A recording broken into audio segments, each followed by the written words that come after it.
Wait lang po. Mic test po, sir. Mic test. Mic test. Good? Hi po.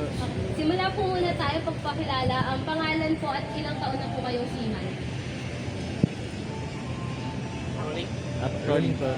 Hello. I'm Chief Engineer Marvin Bilanggo. I've been sailing almost 15 years. And I'm working in the fishing. Towing. So, ano po ibig sabihin nitong International Seafarers event na to para sa inyo?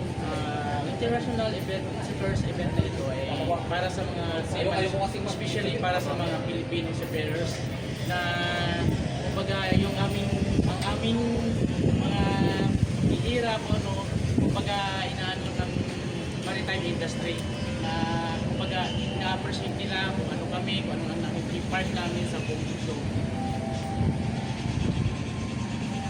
So, last question po. Ano po yung pinagmamalaki nyo bilang isang seaman? Ayun, good question. Being seafarer, kasi ang trabaho ng mga seaman is mahirap talaga. But at the same time, malayo ka sa pamilya. And kumbaga yun, kung ang naging worth it naman siya, bakit? Kasi, yun nga, nakakatulong kami medyo malaki yung nasahod namin. In the same time, financially, syempre, nakakapag-provide kami sa aming family dahil nga sa sahod namin, malaki. Oo, although na mahirap, pero kinakaya namin.